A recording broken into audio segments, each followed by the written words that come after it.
traditional businesses that cannot get collateral or support from banks. Funding is available from as little as $2,000 to $25,000.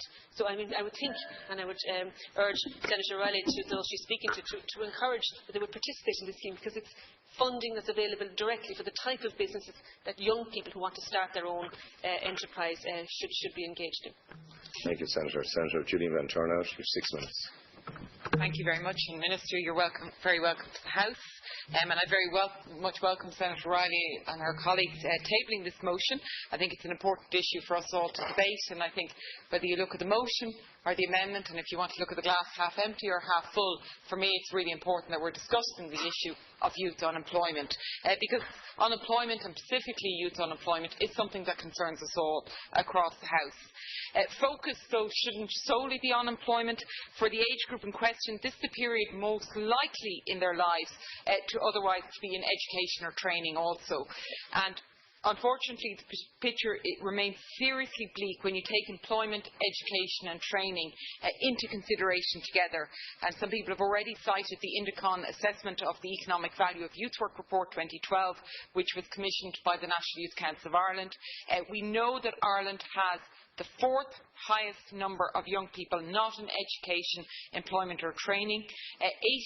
18.4% is the figure, compared to the average of 12.9% at EU in 2011. In April 2013, we know that if we look at young people who are long-term unemployed, that's 12 months or more, the figure is 27,857, which I realise is a reduction from previous months, but it's still 27,857 who are long-term unemployed young people. Ireland also has the highest number of children and young people under 18 who are at risk of poverty or social exclusion, at a figure of 37.6%, which is compared to the 27% EU average. And obviously, we're all very aware of the devastating impact unemployment has, particularly on young people, if we look at their social and health consequences, the morale, self-esteem.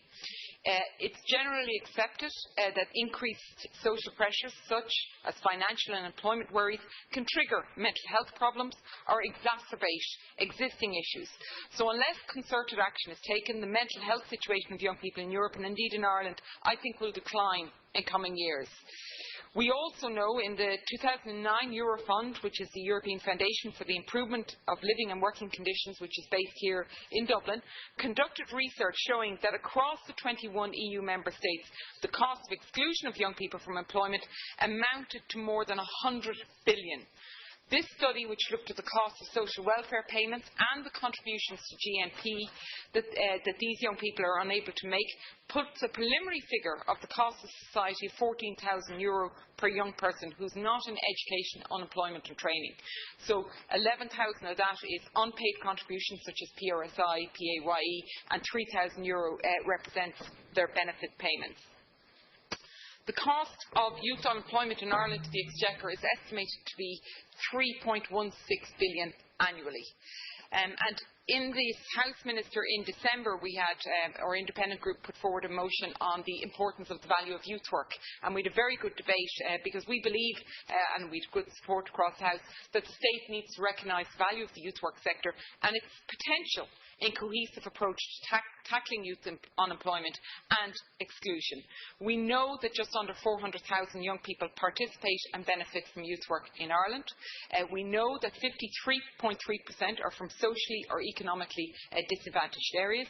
There's over 40,000 volunteers involved in youth work, leaders and over 1,300, almost 1,400 full-time, whole-time staff equivalents. 26% of young people in Ireland participate in a youth club or youth organisation, which is actually the highest in the EU. And for the Indicon NYCI report proves that for every euro the state invests in youth work, we save €2, €22 as the state in the long run, which for me is, if you contrast then that youth organisations have received cumulative cuts during the recession. I think it's now at about 30% of cumulative cuts to youth work. So when we're talking about that youth organisations could be used as a vehicle in tackling youth unemployment, and yet we're cutting their funding. The youth guarantee for me is very important, and I think everybody in this House, because it will give young people an offer of a job, work experience, apprenticeship training, or combined work and training. And it's hoped that this will be found within a 4-month period of the young person finishing education or becoming unemployed. And let's hope it does achieve its target of having 2 million young people out of unemployment by 2014. And I agree with the contention in the motion that the Youth Guarantee Scheme must play a central role in the government strategy to address our needs crisis in Europe. And I do commend the government for signalling your support for the Youth Guarantee from the outset and making it a priority. Okay. And given what I've said about the importance of youth work sector, I do welcome Minister Francis Fitzgerald's determination in securing EU agreement on a greater role for youth work in supporting EU policy proposals to youth employment and social inclusion. Minister, I do welcome the pilot scheme that will be in Ballymun. I think it is good that we pilot. We have to look at local circumstances, but I am a bit concerned about the length of time it may take us to mainstream. I would also, just conscious of my time, I am very conscious that the most disadvantaged, that's the 9,000 young people who have been on the live register for 3 years or more, have literacy issues, they're early school leavers, poor relationship with state agencies, and we need to do a lot more to tackle this cohort of young people within the Youth Guarantee. The youth sector, I believe, is well placed to work with this cohort who are the hardest to reach group. I do believe there needs to be a joint initiative between the Department of Education and Skills, Social Protection, Children and Youth Affairs and Labour. And I just would ask, has the Minister identified additional measures to support young people who are long-term unemployed to avoid the weaknesses which were identified in the scheme which is already in operation in Finland and in Sweden? So I'd ask the Minister to address that question. Thank you, Senator. Senator Maloney, you have 6 minutes.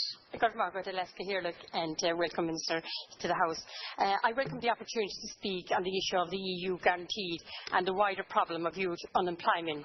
And it is fair to say that unemployment in general, not just youth unemployment, is something that has consumed this government's focus since coming into office. It is an issue that has been raised here in the Senate on many occasions, and I do commend the Sinn Féin senators for once again bringing it back onto the political agenda by way of their private members' time.